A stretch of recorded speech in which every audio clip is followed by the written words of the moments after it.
Honey, put my name in your movie. 'Cause why is it a subway?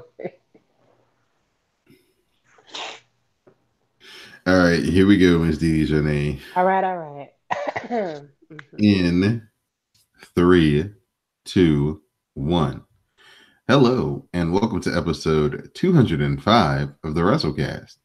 I'm your host, Don Delarente, and I'm joined by my SmackDown Matters correspondent, Miss Dee Jonay. Oh my God. Hi, friend. What's going on, friend? Nothing and everything, but mostly nothing. Okay, okay. Well, glad that you're having a very, tranquilo type of evening and week. Yeah, I took today off because I wasn't feeling that great. But there's Well, nothing like a day off to make you feel so much better. right, right. Well, I'm glad that you're carving out a little time this evening, even though you don't feel well to be here on the WrestleCast. So, Of course, of course. Anything for you people. yeah, thank you. The people appreciate it. And we're joined by the WrestleCast broadcast journalist, none other than Magnum Prime. What's going on, Greg? What's up? I guess we 205 live this week. Yeah, we are. Yeah, we Uh, are. that's cool. I just want to say, I'm just going to assume if you live in any city in America named Jasper, is probably racist. That is probably one of the most racist names in America for a town. It's kind of off on my personal tangent. We can get to the wrestling now. All right. WrestleCast can be found on the web at www.cspn.us. We can also be found on iTunes, SoundCloud, Stitcher Radio, and Google Play. So this weekend, it's one of those weekends where they're going to have Well, a big event, a large event. And so it's time for us to play Who You Got? So for this Saturday, the Super Showdown from Melbourne, Australia. There's going to be a contest currently going on for the hashtag. So stay tuned to the WrestleCast Twitter account. And on Friday, I will announce the winner of the contest, and that will be the hashtag that we use for the live tweet. So it's going to start at 5 a.m. So whenever you tweet about it, just use the hashtag, and that will do. So, Miss Didi Jonay, I know in our pregame show that you have about a 1.1 interest level in this lovely event, but they got some pretty good matches, I think. So maybe when we play Who You Got, you'll perk up about this card. it's doubtful. All right. So to start off, we're going to have Cedric Alexander. Hey, remember him? Speaking of episode 205, versus Buddy Murphy for the Cruiserweight Championship. So, Magnum Prime, I'm going to ask you who you got. Oh, well, Buddy Murphy, I think he is Australian, right? Yes, he is, sir. Okay, so I'm going with the champ then. Yeah. Hometown person's gonna lose here. That's the trend. So yeah, champ retains. All right. Miss Didi Jane. um, I don't know nobody's Buddy Alexander, so or Buddy Murphy. So Eddie Murphy. But I'ma just go ahead and go with Cedric Alexander. All right. And I'm going to go with Cedric Alexander as well. I'm on that Issa Rae. We're rooting for everybody black. True that. Next up, we have the New Day versus the Bar for the SmackDown Tag Team titles. Now, this is a match right here that is just pulling on the heartstrings of Miss Didi Jonay, her two faves. On my face. So I'm Um. gonna ask you first. Who you got? Oh. Oh. I guess I have the New Day. I don't think Straya wants to see Cesaro and Sheamus with the title. Okay. And aren't most of these things kind of like fan servicey? So yeah, yeah, sure. Let's go with that. All right. Magnum Prime. Who you got? I go with the New Day. I'm gonna also go with the New Day. The champs retain. Now this is the match that's gonna pull at my heartstrings because we've got Naomi and Asuka versus the Double Iconics. So Magnum Prime, who you got? This is actually a tough one for me. I'm just strictly gonna go with the tried and true tradition of going against the hometown favorite. So I'm gonna go with Oscar and Naomi. All right, Miss Didi Jonette. Um, Oscar knows about bundles, so that to me is the mindset of a winner. And I'm also going to go with Oscar and Naomi. Yep, Donald. I'm going to have to agree with the two of you and also go with Naomi and Asuka. Shook. I just knew you were gonna pick your fave. If this was Peyton Royce in a singles match, yeah, it might have got me, but not with Billy Kay. Bobby Lashley and John Cena. Didi's gonna be hitting the snooze button on this match versus Kevin Owens and Elias. The only redeeming quality of this Mm, match, mm. the opponents. So, Miss Didi Jonay, I'm gonna ask you, who you got? With the caveat of what I pick and how I play the game doesn't necessarily coincide with what I think is actually going to happen. Therefore, I'm picking Elias and Kevin because I really don't believe that they're gonna have Super Cena losing straight up. But I'm also never going to pick him. So G Money, Bobby Yeah, Lashley and John Cena versus Kevin Owens and Elias. Who you I got? I don't see Cena losing on international soil, even hmm if it's got to be a victory via disqualification. Yeah, that team's gonna win. Lashley and Cena. All right, and I'm gonna go with Kevin Owens and Elias. what? All right,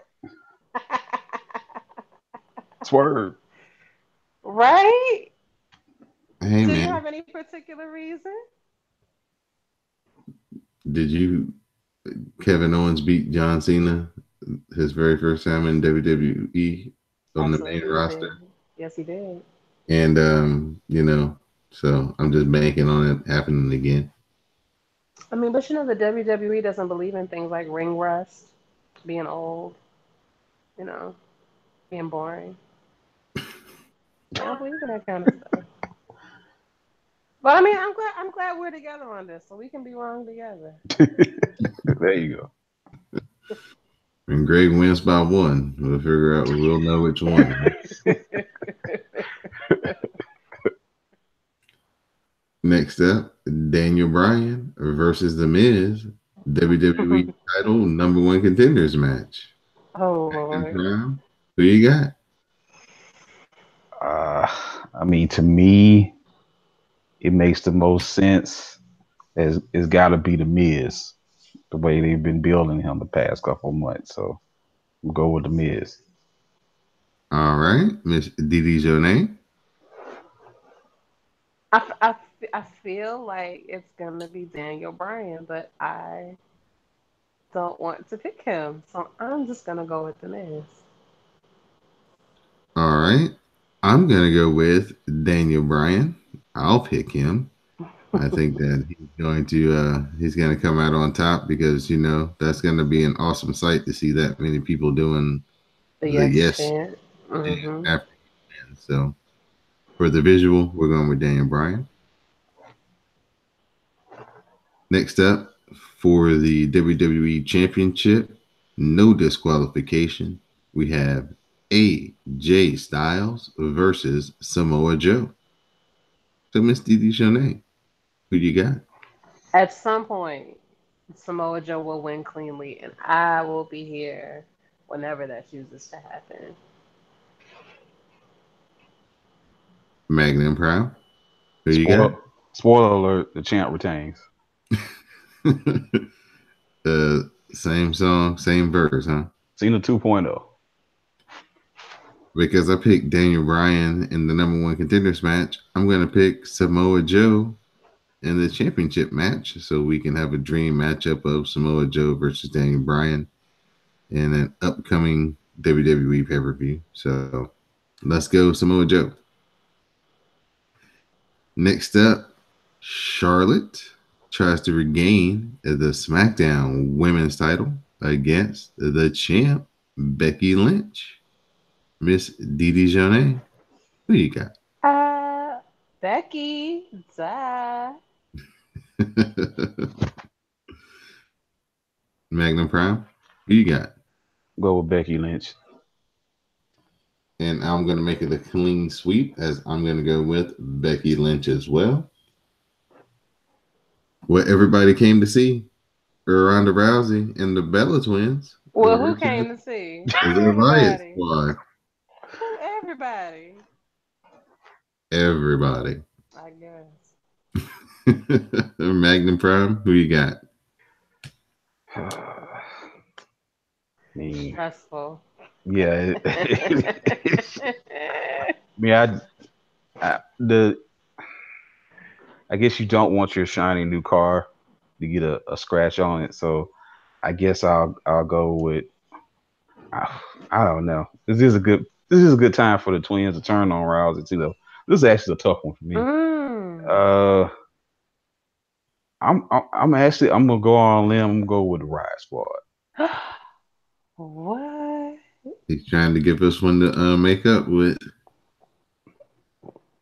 What make it so bad is I want to pick the Riot Squad so bad, just because I really don't think they're gonna win. But I would feel so disgusted with myself if I put down Ronda Rousey's name when you know how I feel about her, Fachi Bree, and John's ex fiance. You know how I feel about them. And if I pick them, if they lose, this will be worse than like when Alexa lost. But man, I'm gonna pick Ronda.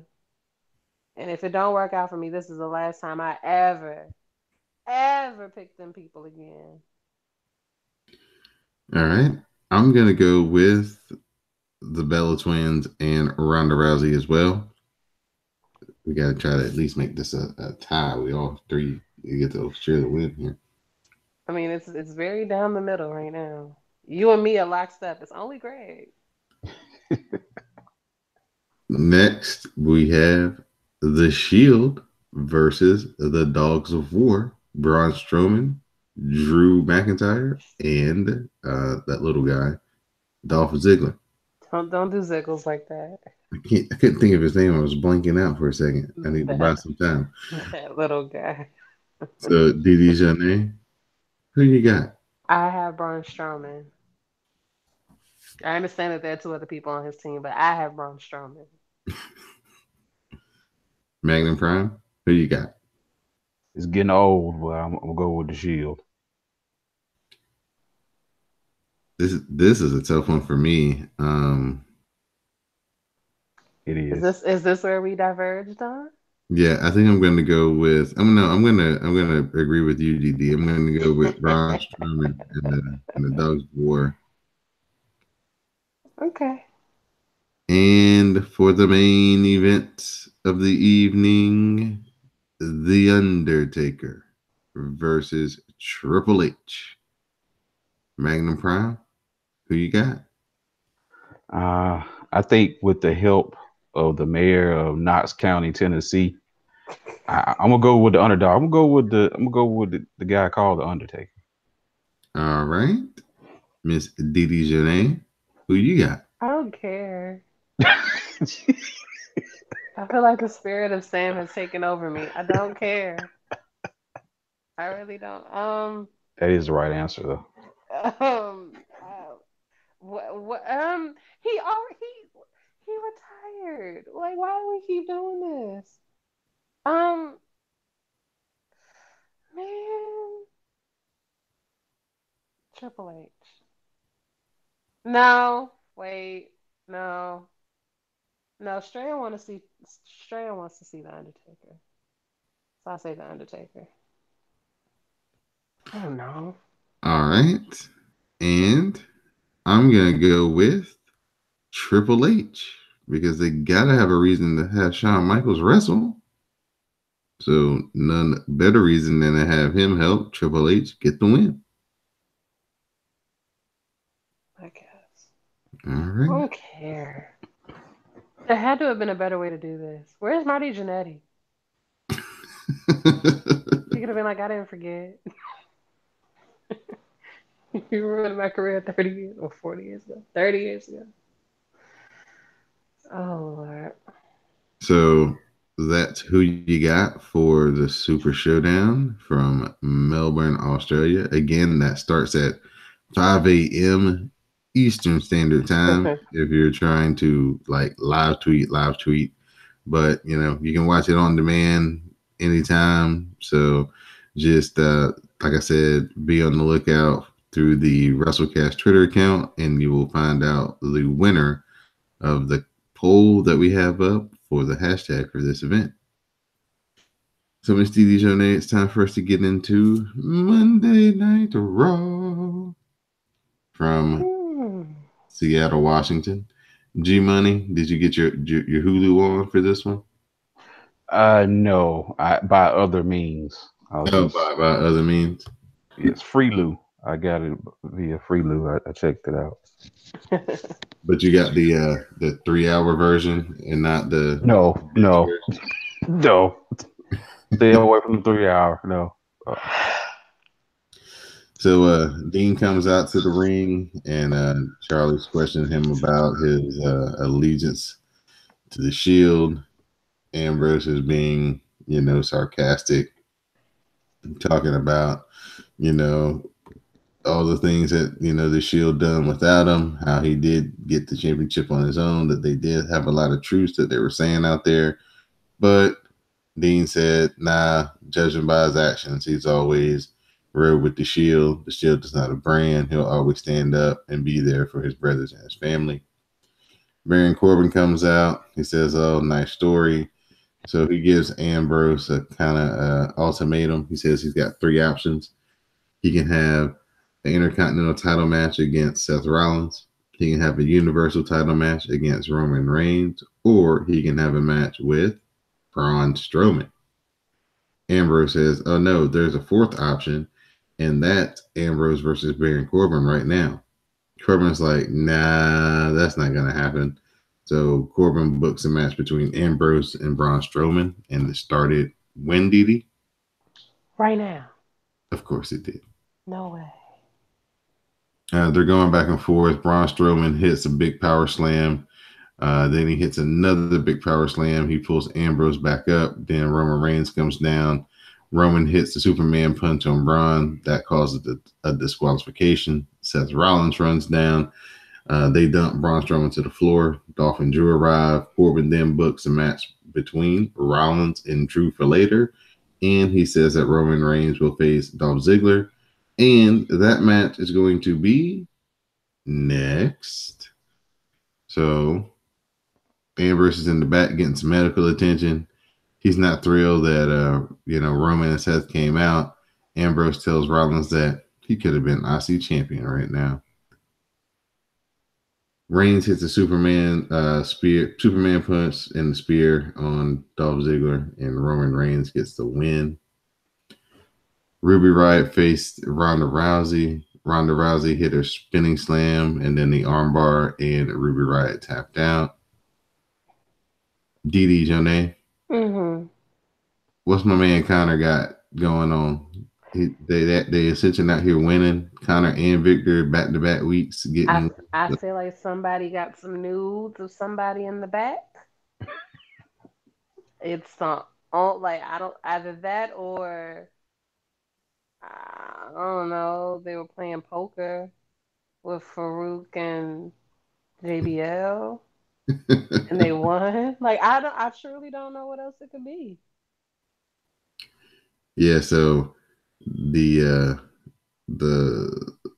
continuingly bad programming for Chad Gable and Bobby Roode continue as they have both lost to each members of the Ascension in back-to-back weeks.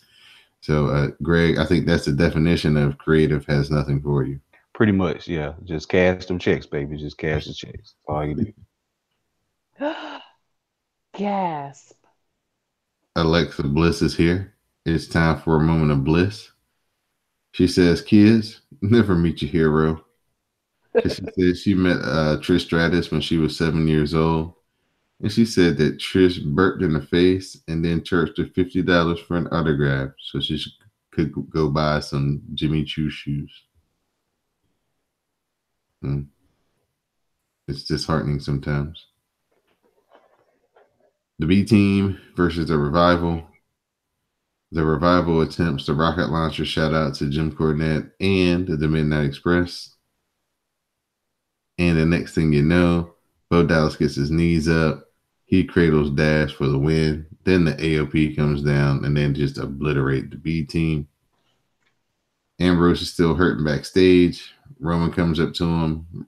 Ambrose says, if he wasn't such a nice guy, he could be the Universal Champion right now. Dogs of War in the back. They talk about trying to end the Shield. Braun praises Ambrose for being a winner and his toughness. He feels he'd be a good addition to the team. Braun tells Drew to beat Rollins because they don't need any weak links, and he stares at Dolph Ziggler. Seth versus Drew McIntyre. We have Dolph arriving for the distraction, which allows Drew to hit the Claymore, and Drew McIntyre gets the win. So Didi, pour up, drink.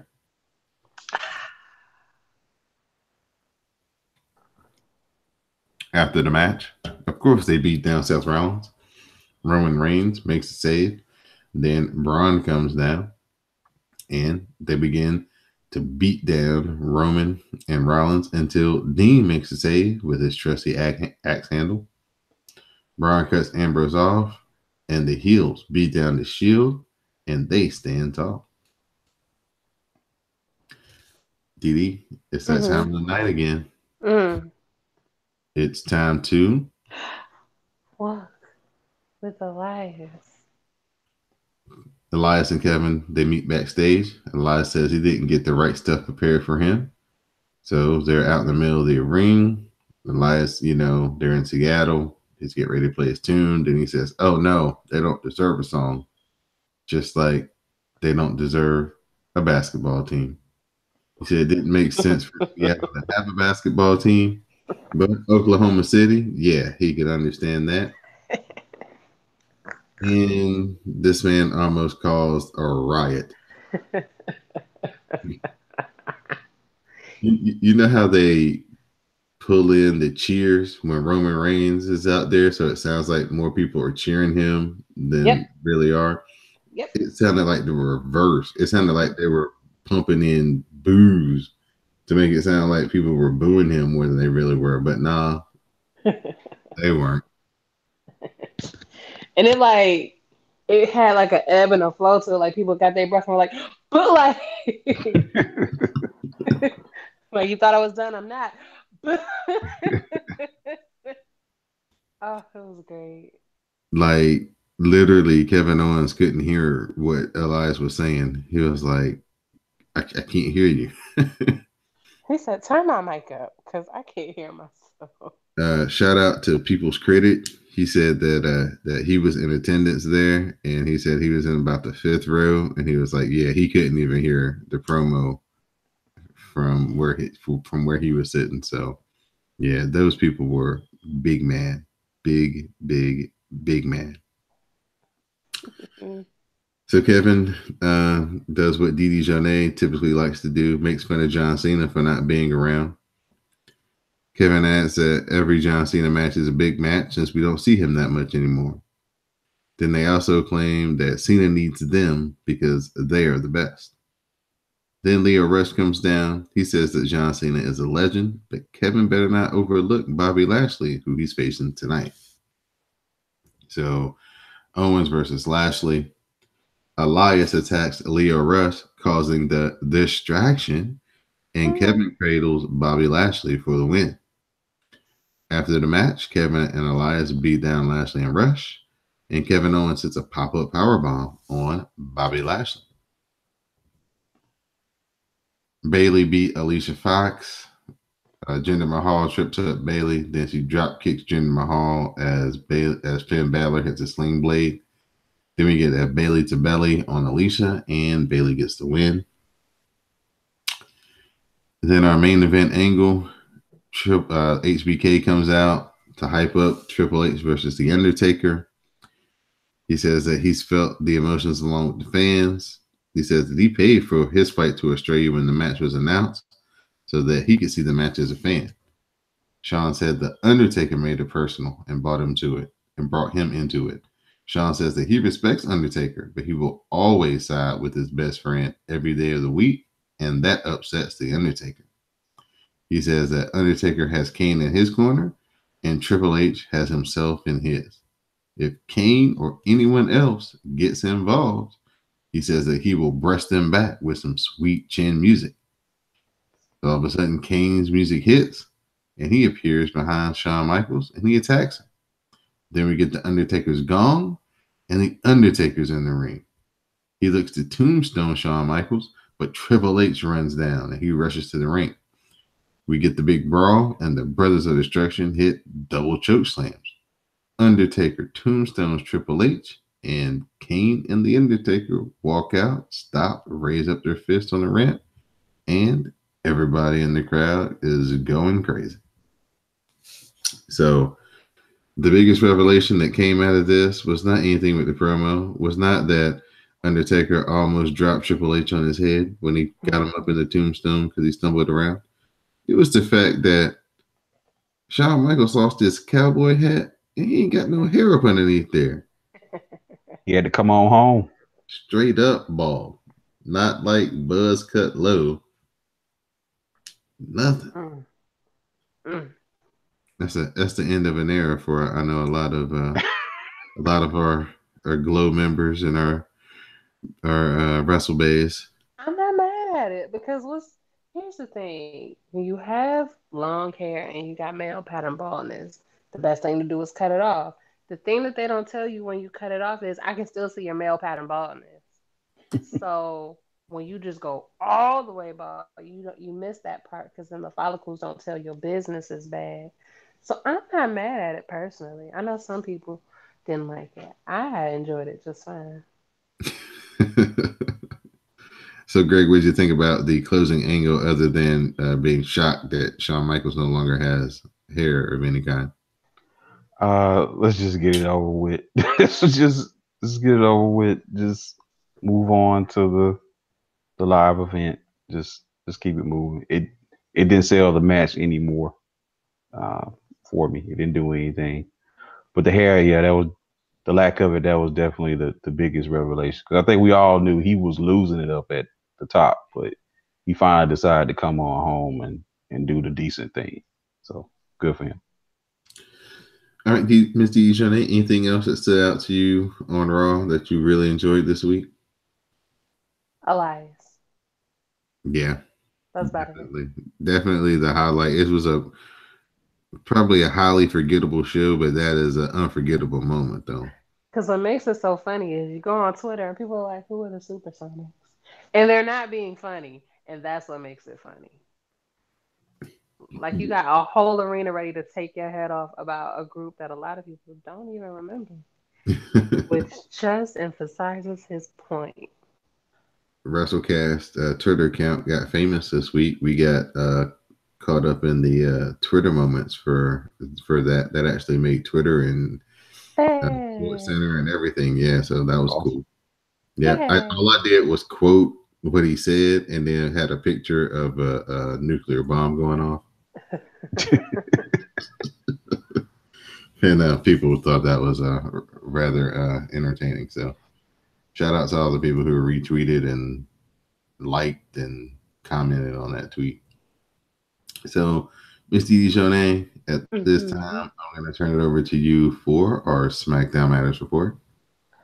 Sure. They were in Portland. They left the big city for the other big city of Oregon. Oh no, Seattle's in Washington. It's all the same. Anyway, Paige is mad about what Joe did last week stalking AJ's wife. And he skipped the contract signing to So Paige says Joe didn't enter the house, and the authorities were called, and Joe got nabbed for trespassing. She says she wants to fire Joe and called AJ to discuss the things, and AJ dropped the charges and begged her not to fire Joe. He asked to hand out the punishment to Joe, and Saturday's match is still on.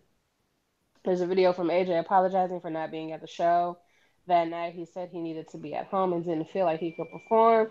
He also didn't want to do something he was going to regret and won't leave until he knows Joe is on his way to Australia.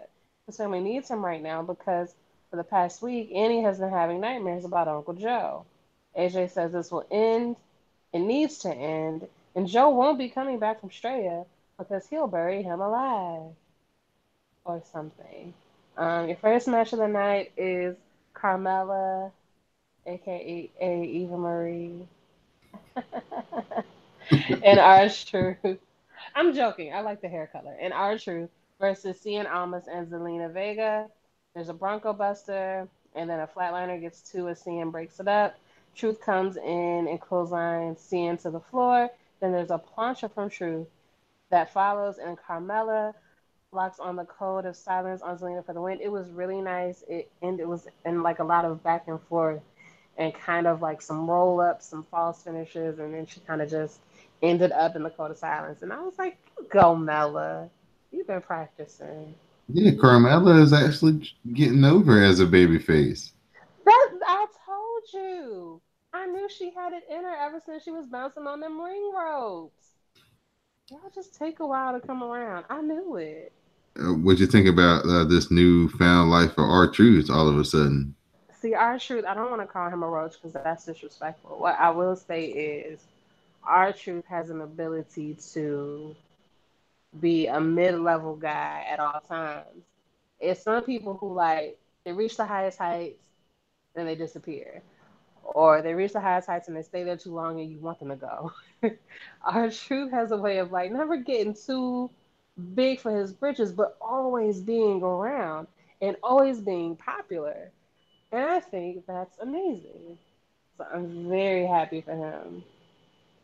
I wish he would cut his hair, but I guess that's part of the aesthetic of our truth. But it's like I happen to know there's a handsome man under there, and I can't with them '90s dookie braids. He's paying homage to Mystical. I'm sure. I believe you when I feel it. In my Shondo, I know you're correct, but it's just like I know you're handsome, but yeah, the hair. I want to shave it off. Oh my god. We have got to discuss this movie when I'm done with this. Anyway, Ty Dillinger meets with Paige and wants a match with Randy Orton tonight after Randy did some horrible things to him. And Paige, after a while, agrees, all while calling men stupid, which. Anyway, they have a big table with a griddle and are making pancakes. This is the new day. Biggie is going to allegedly reveal how he makes his famous pancakes. He makes an Ica Pro joke, and then they hype Saturday Super Showdown match. They admit that the bar has had their number recently and introduced Mr. Bootyworth, who cooks all of their pancakes. Bootyworth will now tell us the secret, but then the bar interrupts. They make fun of the New Day for being a bunch of children and playing with food. Xavier says they are ruining this, while Cesaro already says it sucks. Then he claims that they all call him Chef at home. They call him Zaddy at home, first of all. Anyway, they flip the table and a brawl breaks out. Sheamus blinds Kofi with the flower and then beats down the New Day. They double team. White Noise follows on Big E. Then they dump batter into Mr. Bootyworth's hat, then put the hat on him, and then they just dump the rest of the batter all over his back. It was so embarrassing. And to that I say, why would you keep your ass in the middle of the ring when you see your friends getting beat their ass beat? You either My join in or you run away. my mother actually called me when they used this. And she loves like she likes the New Day like when they wrestle, but she hates when they do the silly stuff. And she's like, who wants to know about Big E's recipe? And I was like, you might learn something. She's like, you buy some complete mix, you add water and you stir. That's it. I'm like, well, mom, he might have some like, secret ingredient or something that you might pick up on tonight. Just you watch it. know, all he, what if he has said a hint of vanilla and some nutmeg and cinnamon? You'd be like, oh, I never heard that. You gotta give him a chance. Exactly. So Gotta give him a chance. Anyway, your next match is Randy Orton versus Ty of the Dillingers. Ty suplexes Randy onto the table and lays in ground and pound. Orton quickly cuts that off, hits the draping DDT onto the floor. Then he exposes the buckle screw and puts Ty's finger in it because it's like there's a hole in it. So he puts Ty's finger in between it and quote unquote breaks his finger. All I was wondering was, why won't you just poke his fucking eye out? Instead, Ty's just kind of standing there like, no, don't hurt me. And it's like, whenever are you people going to be a part of your own rescue? the I, crowd were a bunch of savages because they were I, chanting 9, 9, 9. assholes. I did hear somebody who said, no, Randy, don't. He needs to be able to count to 10. I was like, that's true, he does. Fair points. But my thing is, just from a choreographer's standpoint, if your fight is going to end in Ty's finger getting broken, there are other ways to do that than have him idly stand by and let it happen. You know what I mean? Like you can make him fight and lose, but when somebody puts your finger in between a hole and then wrenches it back, and you don't even try to hit his hand away, his arm away, you don't do nothing. I hate that. I feel like that is trash ass booking personally, but that's just my opinion. Back to the match. That causes a DQ for the match. The refs are out to end the match, and Randy walks off. Do you have any thoughts about it? I think you make some great observations. Yeah, he did. He could have like put up a bigger struggle Thank you. I to at agree. least try to like, make it look like he was trying to survive and not just have his, let Randy have his way with him. Mm-hmm. I completely agree. Yeah. Yay! I like it when people think I'm right. Because I am. Anyway, Miz meets with Shelty and takes credit for getting him his match tonight. He wants Shelty to hurt Daniel Bryan, and Shelton says Bryan is just an unfortunate victim. He's fired up because he's been stuck on the bench. Nobody really remembers Shelty until he comes back and you're like, oh yeah, Shelton. Yeah, you do forget he's kind of like on the roster, like, oh shit, it's Shelton Benjamin. Which is interesting because he has more charisma than Bobby Lashley. But they're both not interesting. Sorry. It's like you need a tinge of Elias in your spirit. Everybody's not blessed with those gifts. Elias looks like Randy Savage, and I want them to do a 23andMe. Let's talk about. I know this is a SmackDown report, but let's just talk about how great Elias has it. Right? He I doesn't was even wrestle. about to say he wrestles like once every season. Quarterly.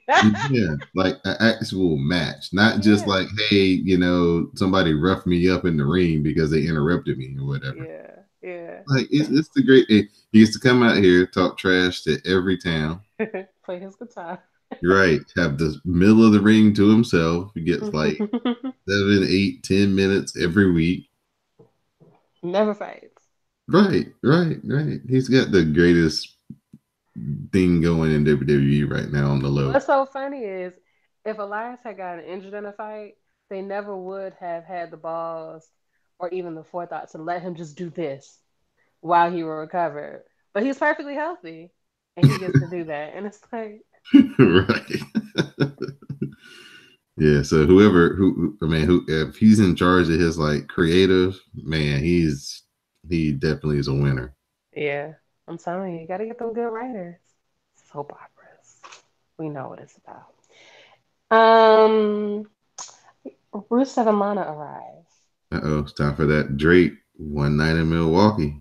Rusev discusses it in English, turning on him and the end of their friendship. He then took it further, accusing Alana of something in Milwaukee. He says he wants to see this fake ass evidence. Aiden comes and stalls. Lana says, "Bitch, drop the act. You know you don't got no tape. You know I didn't say nothing to you." And Aiden was like, "First of all, why y'all trying to act like Milwaukee is some ancient town that is unmemorable? It has history, it has culture.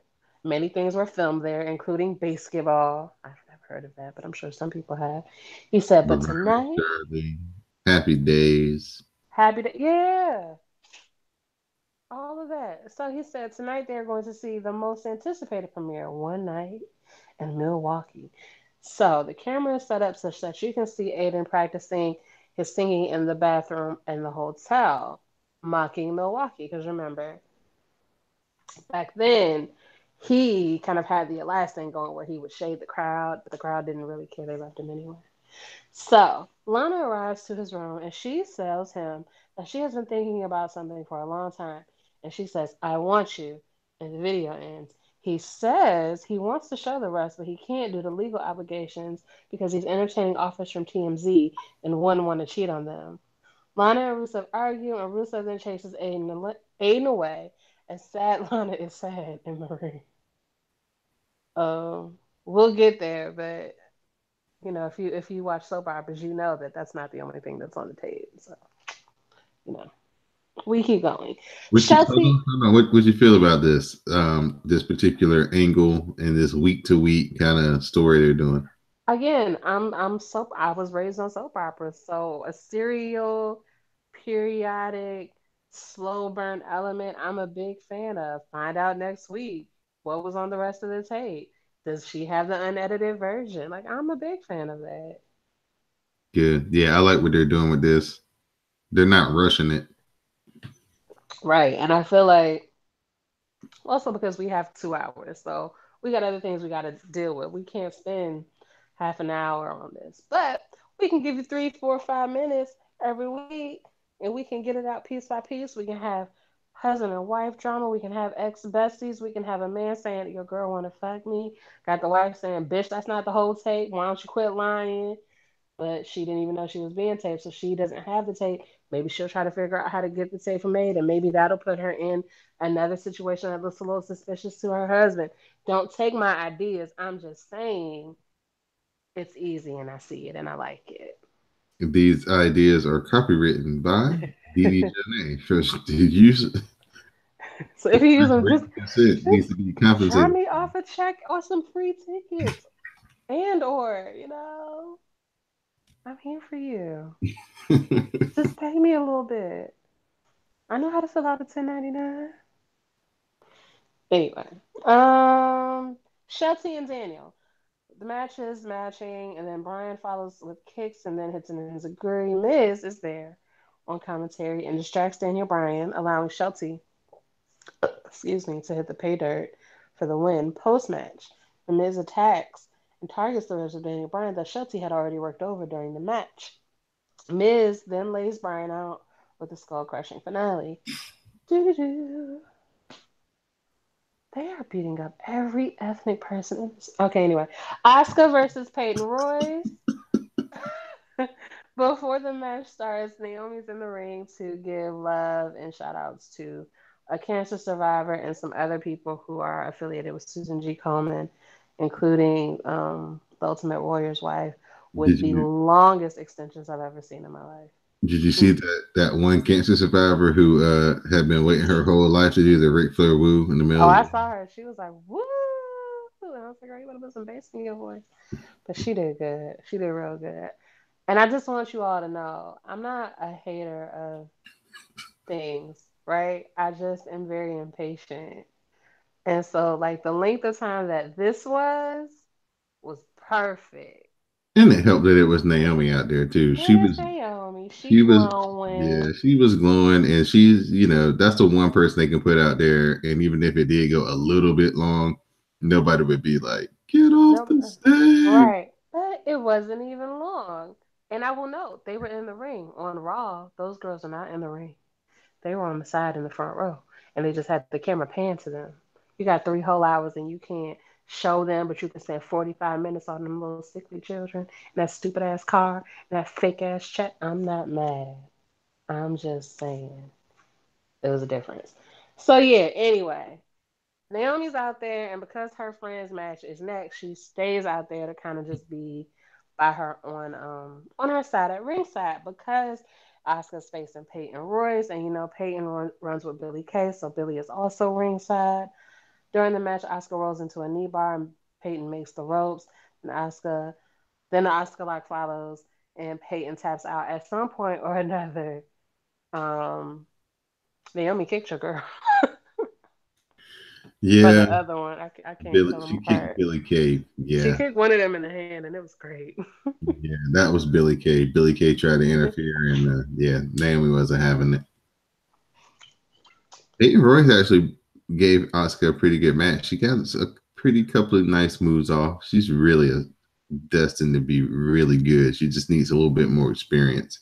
A couple more like singles matches, really good long matches. Yeah. And Peyton Royce could be your SmackDown Women's Champion way before Sonya Deville. Oh, those fighting words in the SmackDown Matters community. I personally don't have a dog in the fight. I'm just saying. What I would really want is I need these tag titles to come quickly so that I don't have to choose between Asuka and Naomi who I want to have the title because I love Becky, but I want Asuka or Naomi to have the women's title back at some point in the near future. But if they could have the tag titles, that'd be cool too. But while we're only fighting for one title, it's getting a little crowded, ladies. Yeah, or they Anyway, could at least like introduce like a I don't know what they would call it, but even if they had like a kind of like an intercontinental championship yeah, but for women, that would yeah, even add some variety. yeah. Oh, what's that title that they had? That's like the title that's it's almost like in lieu of the Money in the Bank, but it was that title, and I think Lucha Underground that says you can have a title match at some point in the future. Oh yeah, the Or gift of the almost like, gods title. yeah, almost like, yeah, you are the number one contender kind of thing. Like, I think that'd be like anything to make it some sort of competition besides we fighting just to fight, or we in tag teams just to be in tag teams, or we in mixed tag just to be in mixed tag, or we having a match right now just to say we did. Like, I just need it to have a purpose. Again, pay me. I can make it make sense. I have a very active imagination. Anyway. So Becky's around. She says she started talking. Oh, she started taking what she wanted 6 weeks ago and became the best thing about SmackDown. No lies been told. Becky runs a division and made it the most relevant thing in WWE. Being kind and patient gives you nothing. Big facts. Now she strikes first and strikes often. We get a video package of her various attacks on Charlotte. Becky then says that she has proven that that she owns Charlotte, but she still gets no respect, while Charlotte still gets special treatment. Facts. After Saturday, Becky said she'll be on all of the magazines and she will be the face of the company. She then shows a new Super Showdown poster featuring just her. And here's where you know Becky is over, and even if that's not the plan, that's what's facts. She says it's not about taking Rich Triple H, it's about her. And do you know the crowd cheers her? Man, that crowd was cheering the shit out of her. Even when she was like, I wasn't even on the poster for Super Showdown. Mm-hmm. That was like boo. Yep. She was like, so I went And and made did my made own. my own. They was like, Mm. Yeah. They went up for hers, and it was like shady as hell because it was the one where she was standing on Charlotte. So it was funny besides. And then it's just like, and that's what I'm saying. It's almost like heel and face isn't quite really a thing anymore because you can be a heel and technically Becky is the heel, but we don't consider her a heel. And it's like I feel like the people in the back think she's a heel, and I think they think they're writing her like a heel, but we don't see it that way. And what we say goes. So she ain't exactly. no heel. Nope. She is the right now, her and Samoa Joe are probably the two big highlights on SmackDown like week to week consistently. Yeah, absolutely. But back to Becky. Charlotte arrives. She comes to the ring, takes off her jacket, hits the ring. There's some brawling, but then Charlotte hits a spear, and the crowd does what? Boom. It was almost like you saw it last again. Charlotte then tosses Becky into her poster and locks on the figure four and hangs from the apron as the crowd cheers for Becky, not for her. Charlotte stands tall, and you just know when they wrote this in the back, they thought the fans was gonna be all in for Charlotte, and that's just not the case. They were big mad. Nah, man, the people just they are on to Becky Lynch right now, and no matter what they want to do, Charlotte is the heel. Absolutely. And it's so funny because she really didn't do anything this time, but she's still the heel. Like she's been a heel before, but she didn't do nothing this time. But it don't matter. When it's your time, it's your time. And when people like somebody else better than you gotta understand that you're not the good guy. Yeah, so Which makes it even more interesting because if Charlotte wanted to, that could be the beginning of her turn when she's like, I didn't even do nothing to this girl. All I did was win a match. I didn't cheat. I didn't do her dirty. I didn't hit her from behind. I didn't do nothing. I didn't take an opportunity. I didn't do anything. But she's mad. And y'all got her back. Y'all ain't shit. dude, the Bret Hart on Stone Cold. It's like he comes out here, uses foul language, you cheer, he throws up the middle fingers, he attacks people from behind, and everybody thinks he's the best. He's like, but I come out here, fight with honor. The guy's like, boo. So yeah, another fun episode of SmackDown. I was good to see Shelton Benjamin get a win over Daniel Bryan, hmm especially since he hadn't been on TV in a while. He just was like, "Hey, good to see the black man get some love." Um, I know we're not talking about this thing that I'm watching on TV. I just need you to know he about to put a man in a wood chipper. Yes, yes. Good old El Rey Network, folks. Great American TV. Oh my gosh. Well, Amazing. we'll give El Watch. Rey a cheap plug, but we'll also give patreon.com/CSPN Media a plug because they're our sponsor this week. Please head over to our Patreon page, become a CSPN Patreon backstage member, gain access to exclusive content only found on Patreon.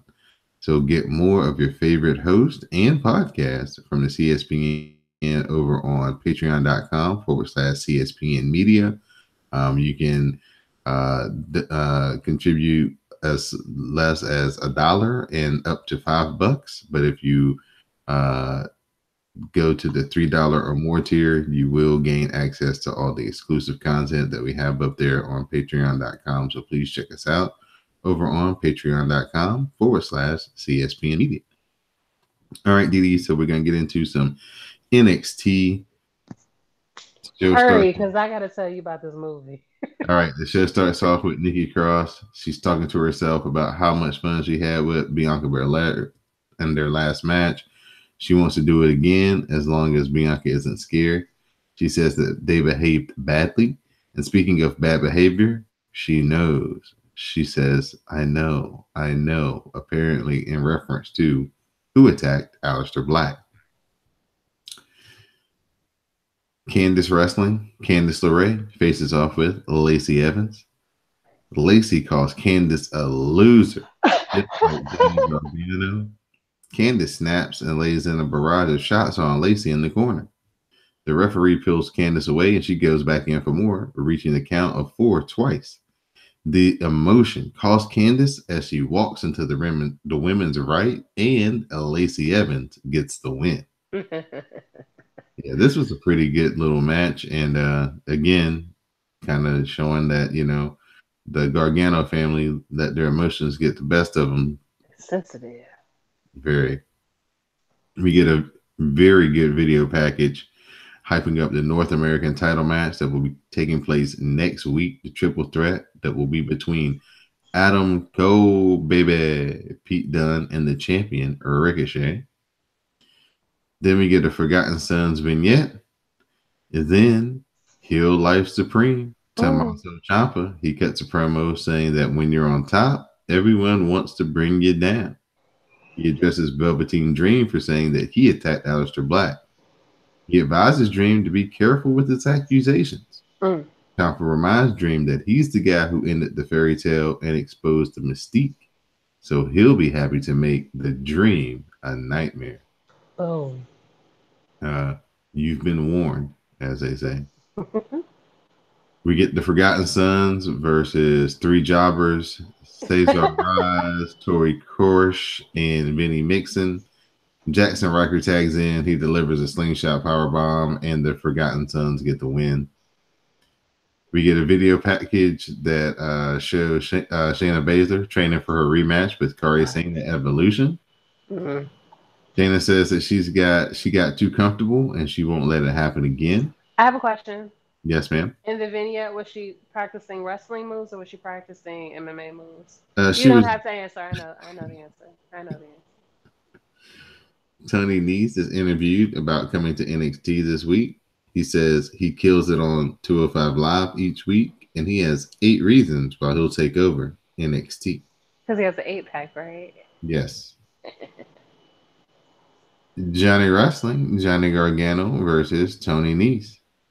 Tony sends Johnny outside and follows with a Fosbury flop. Back inside, Tony Nese nails the 450 splash for a near fall. You get a couple of face washes by Tony Nese, and then he gives Johnny a corner German suplex. Johnny fights back with the super kick and then the clothesline. Johnny locks on the Gargano escape, and Tony Nese taps out. Then we get a video package about the partnership between Danny Burch and Oni Lorcan. Then we get an announcement that in 2 weeks, Bianca Belair will face Nikki Cross. Next week, Keith Lee takes on Kona Reeves, and they also tell us again about the big main event for next week, the triple threat for the North American title between Adam Cole, baby, Pete Dunne, and Ricochet. We also get like a fantastic Bianca Belair promo where she's talking Mm-hmm. about facing Nikki Cross again, and she's just like, okay, that's fine, call me Miss Belair first of all, Kathy Kelly, and then she's like, I'm gonna still be undefeated, so that's all that matters after I face Nikki Cross in 2 weeks. So one time for Binky. We get our main event, EC3 versus Lars Sullivan. EC3 gives Lars Sullivan a German suplex. The Avalanche connects, and then EC3 gives him a diving crossbody off the top for a 2 count. EC3 clothesline Lars over and out of the ring. Lars catches EC3 with a freak accent onto the apron. Then Lars Sullivan climbs up top, and he wins the match with a diving headbutt. And that was this week's NXT. Now, Didi, I kind of saw Lucha, but I didn't see it all. I saw the Mm-hmm. trios match where the Bunny people beat Exolicious, Evilise, and Joey Ryan, where the dude put the mandible claw on Joey Ryan, and Until he was bloody. yeah, Yeah. yeah, I did see that. Yeah. I Mm-hmm. did see Killshot and Matt Cross have a really good match back and forth with Yeah. each other. And then yeah, after that, no bueno. I did see the highlights of Mario the Moth as a champion though. I missed his little his address to the crowd. I didn't see, I watch it, but I don't watch it. Like, I don't watch it immediately. Or how should I say it? I don't watch it Yeah, and I think. pay a perfect amount of attention, right? So Marty faced his sister, Mariposa, for the title. And he also had a new bitch with her. Do we know her? Chelsea Green. That's who that is. Okay, sure. So she was there. And um, while she was there, he kind of just used her as I don't know, encouragement to beat his sister up. So, if you remember, I believe it was like that AJ. I don't know. It was somebody's match in WWE where somebody was under some chairs and somebody kept throwing everything on top of the person. Well, Mariposa ended up doing that with Marty. She threw maybe about 15, 20 chairs on him to keep him down. It didn't quite work, but they tried. Um, yeah, I think that's it. I got confused when I was watching just because I feel like I saw a trio championship match the week before, but I guess it wasn't with the Rabbit Tribe, so it just looked the same. And I have not seen the White Rabbit. He's very scary. I don't know who he is, but I don't like it. I don't like it at all. Yeah, if you watch Impact, he is the artist known as Killer Cross on Impact. Yeah, he's really big and really scary. He seems very terrifying. Like he makes me uncomfortable. Yeah, yeah, I don't like it. I don't like it at all. But yeah, that Well, was basically all that happened. It wasn't too much. yeah, they're setting up for Ultimate Lucha, so I think that starts in a couple. I think it starts next week. I think. Yeah, and it's 2 weeks long this time. Yeah, so we'll keep you updated on those proceedings. So at this time, Miss Didi Jonay, I'm going to open it up to you for your shout outs and thank yous. Um, Shout out to Mel because Mel always gets shout out. Shout out to the chairman. It's his girlfriend's birthday. So happy birthday, Ash. Shout out to Jake because Jay got retweeted by Natty Bo and Naomi. So she's famous. We know people. Shout out to Greg and Sam. Shout out to you, of course. Is that it? I think that's it. All right. I'd like to give a shout out to my SmackDown Matters correspondent, Miss Didi Jonay. Give a shout out to the WrestleCast broadcast journalist, Magnum Brown. Give a shout out to Sam and Corner Central R for the WrestleCast Red and Black. So go ahead and check that out on patreon.com. Give a shout out to Madam Lizette and Jupiter Julep, my two co-hosts on the Forever Young cast. So check that out as round two of the Mae Young Classic starts this week. So please check us out as we review round two. Got some pretty good matches coming up. Tony Storm is going to be on this week's show. So y'all check that out. Also, give a shout out to everybody who used the hashtag Cast a Strong Style over the weekend to tweet about the Fighting Spirit Unleashed card. It's a really good event. We're going to have a brand new Cast a Strong Style coming out hopefully by the end of the weekend. So we'll give our thoughts and reviews on that show. And again, shout out to everybody who was in the Raw cast, the SmackDown Matters, NXT cast, all the members of the Glow, the Wrestle Bays, and each and every member who listens to the WrestleCast and interacts with us each and every week. We couldn't do it without you guys. Everybody here on CSPN, all the podcasters and the podcast who make the network so great each and every week. Thank you guys for your efforts. And on that note, for our SmackDown Matters correspondent, Ms. Didi Jonay, for our WrestleCast broadcast journalist, Magnum Brown, I'm Don Delarente. This has been episode 205 of the WrestleCast. Please stay tuned for the parting promo.